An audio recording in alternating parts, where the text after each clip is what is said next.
Welcome to अभ्यास school classes. Video में हम डिस्कस करेंगे साइमल्टेनियस लिमिट और रिपीटेड लिमिट का कॉन्सेप्ट। ये एक इम्पॉर्टेंट कॉन्सेप्ट है। यहाँ से आपके पास यूनिवर्सिटी एग्जाम और जो एंट्रेंस एग्जाम्स होते हैं वहाँ पे काफ़ी सारे क्वेश्चंस पूछे जाते हैं। सबसे पहले हम डिस्कस करते हैं कि इन दोनों में फ़र्क क्या होगा, क्या डिफरेंस होगा। तो साइमल्टेनियस लिमिट्स को हम कैसे लिखते हैं? मान लेते हैं कि आपके पास एक फंक्शन x और y का गिवन है, ठीक है। तो साइमल्टेनियस लिमिट को लिखने का तरीका होता है कि limit x approaching to a and y approaching to b। ये एक ही टाइम पे हो रही है ये वाली चीज, ठीक है। तो फर्स्ट आपके पास इस तरीके से लिख सकते हैं, या फिर हम इसे ऐसे लिख सकते हैं कि लिमिट x कोमा y ये अप्रोच कर रहे हैं a कोमा b को f ऑफ एक्स वाई। तो ये आपके पास क्या हो जाएगा, ये साइमल्टेनियस लिमिट का मतलब होता है कि अब साइमल्टेनियसली आपने x और y दोनों को a और b पे अप्रोच करवा दिया। रिपीटेड लिमिट का एक और नाम होता है, रिपीटेड लिमिट को एक और नाम से बोलते हैं, दैट इज हम इसे बोलते हैं आइट्रेटेड लिमिट। किस नाम से बोलते हैं? आइट्रेटेड लिमिट के नाम से बोलते हैं। तो रिपीटेड लिमिट में क्या होगा आपके पास, इसमें पहले हम क्या करेंगे, पहले हम सिर्फ लिमिट अप्लाई करेंगे y के ऊपर। जैसे मान लेते हैं कि y b के ऊपर अप्रोच कर रहे हैं f of x comma y। जब एक बार आपने इसे सॉल्व कर लिया उसके बाद फिर हम x को अप्रोच करवाएंगे a के ऊपर। पहला पॉसिबिलिटी आपके पास ये हो सकती है। दूसरी पॉसिबिलिटी आप ऐसे भी लिख सकते हो कि पहले आपने लिमिट x अप्रोच करवा दिया a के ऊपर, ठीक है, फिर आपने y को अप्रोच करवाया b के ऊपर। तो ये आपके पास रिपीटेड या फिर आइट्रेटेड लिमिट्स हैं और ये साइमल्टेनियस लिमिट्स हैं। अब इम्पॉर्टेंट बात आपके पास ये है, जो आपके पास रिपीटेड लिमिट्स हैं बेसिकली उसे आप कैसे कह सकते हो, ये लिमिट ऑफ अ लिमिट निकालने वाला काम है। क्या चीज़ है? Limit of a limit find out करने वाला काम है। जैसे आपने पहले इसकी लिमिट निकाली, फिर लिमिट निकाल ली, तो लिमिट ऑफ अ लिमिट का काम है। तो ये फर्स्ट रिमार्क है आपके पास। सेकंड रिमार्क आप ऐसे कंक्लूड कर सकते हो, जब आप लिमिट अप्लाई कर रहे हो y के ऊपर कि y b को अप्रोच कर रहे हैं, उस टाइम पे x कांस्टेंट का काम करेगा, मतलब कि उस टाइम पे x के ऊपर कोई भी चेंज नहीं होगा। तो ये आपके पास लिमिट किसकी हो जाएगी? सिंगल वेरिएबल की हो जाएगी, ठीक है। तो हम इसमें लिमिट कैसे कैलकुलेट करते हैं, जैसे हम सिंगल वेरिएबल की लिमिट कैलकुलेट करते हैं वैसे कैलकुलेट करेंगे। तो ये एक इंपॉर्टेंट पॉइंट है। अब पॉसिबिलिटीज क्या हो सकती हैं कि ये जो दो आइटरेटेड लिमिट है वो एग्जिस्ट कर सकती है और मे बी इक्वल, ये इक्वल हो भी सकती है नहीं भी हो सकती। तो इनके बारे में कुछ रिमार्क्स लिखेंगे हम। सबसे पहले हम लिखेंगे रिमार्क नंबर 1 है, कुछ पॉइंट्स ध्यान में रखने हैं कि आइटरेटेड लिमिट्स, जो आइटरेटेड लिमिट्स हैं, आइटरेटेड लिमिट्स मे एग्जिस्ट, ये एग्जिस्ट कर सकती है, ठीक है, may exist but may not be equal, ऐसा भी हो सकता है ना कि वो इक्वल ना हो, but may not be equal.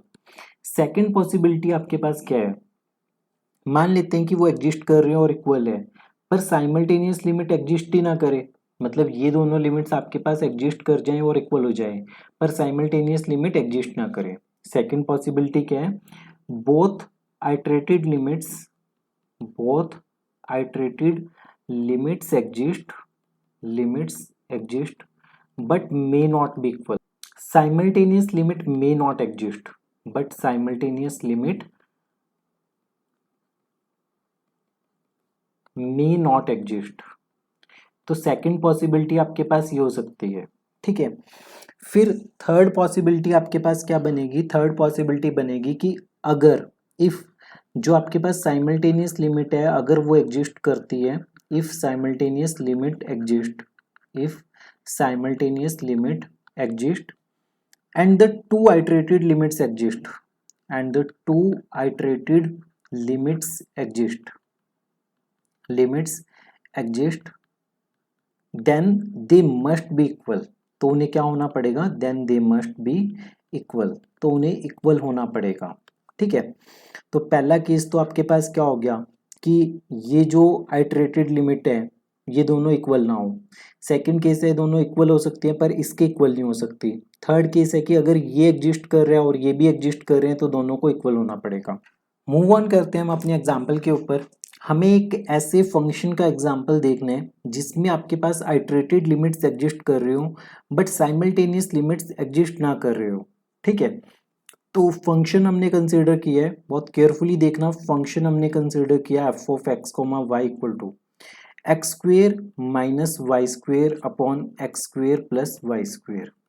ठीक है, तो ये फंक्शन कंसिडर कर लिया और x कोमा वाई ये दोनों एक ही टाइम पे दोनों जीरो नहीं हो सकते, दोनों एक ही टाइम पे जीरो नहीं हो सकते, अदरवाइज फंक्शन अनडिफाइंड हो जाएगा। तो सबसे पहले हम क्या करते हैं, तो सबसे पहले हम सॉल्व करेंगे limit x approaching to zero, limit y approaching to zero. ठीक है, और ये बनेगा आपके पास F of X comma Y.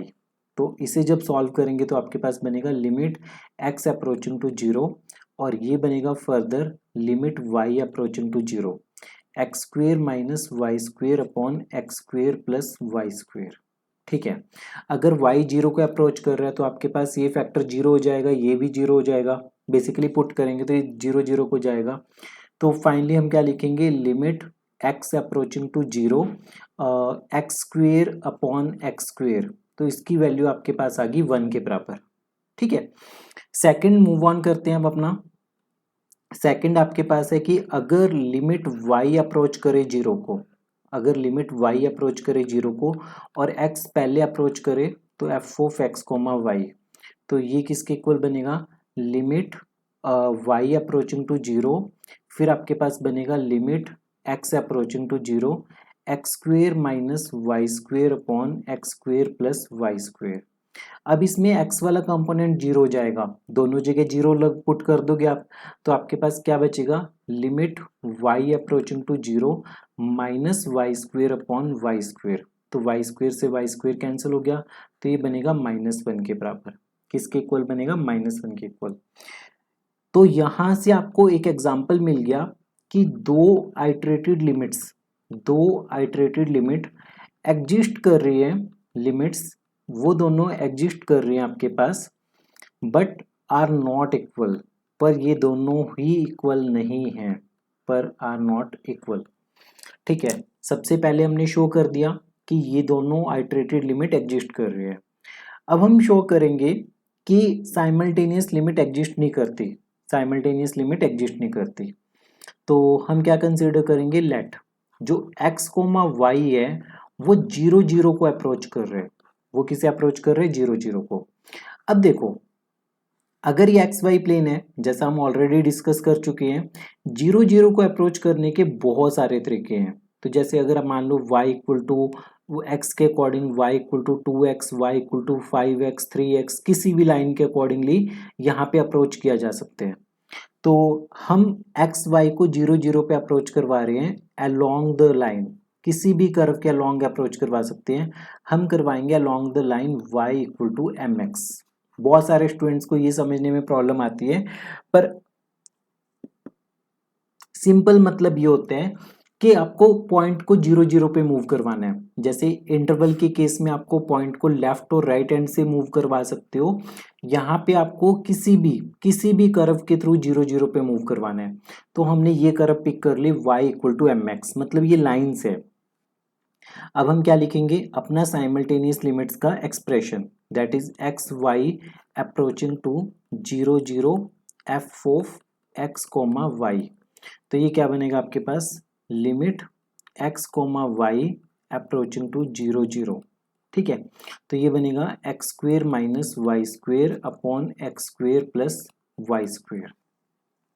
अब y को तो एम एक्स पुट किए तो y को एम एक्स पुट कर देते हैं, तो क्या बनेगा, limit X Y approaching to zero zero, तो ये बनेगा X square minus M square X square upon X square plus M square X square.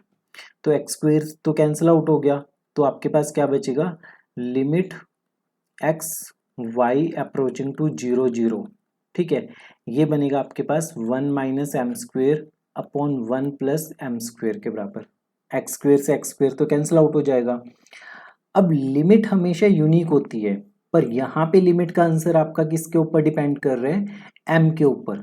जैसे मैंने एम मतलब कि आप इस पॉइंट को पे अप्रोच कर रहे हो 0 0 पे, अगर मैंने y इक्वल टू एक्स के अबाउट रोटेट किया तो आंसर 0 आ जाएगा।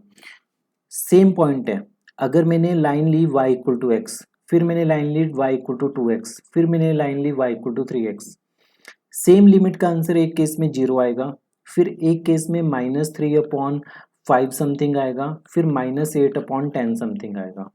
तो पर लिमिट का आंसर तो यूनिक होना चाहिए, तो ये जो लिमिट का आंसर है वो किस पे डिपेंड कर रहा है, एम के ऊपर। तो आप यहाँ पे लिख सकते हो विच इज नॉट यूनिक, ये जो लिमिट का आंसर है ये यूनिक नहीं है, विच इज नॉट यूनिक। ठीक है, because it vary for different values of M, different values of M. ठीक है, तो इसका मतलब क्या है कि simultaneous limit does not exist, therefore जो आपके पास साइमल्टेनियस लिमिट है, simultaneous limit does not exist, तो इसलिए साइमल्टेनियस लिमिट आपके पास एग्जिस्ट नहीं करेगी। तो ये कंप्लीट क्वेश्चन हो गया आपके पास। फंक्शन ये दिया हुआ है, इसमें दोनों आइटरेटेड लिमिट एग्जिस्ट कर रही है, पर वो दोनों इक्वल नहीं है। फिर आपने साइमल्टेनियस लिमिट्स लिया तो y equal to M X put कर दिया आपने। ठीक है, तो यहाँ पे लिमिट यूनिक नहीं आई, तो इसका मतलब कि साइमल्टेनियस लिमिट एग्जिस्ट नहीं कर रही। मिलते हैं अगले क्वेश्चन में, तब तक पढ़ते रहिए, प्रैक्टिस करते रहिए अभ्यास स्कूल के।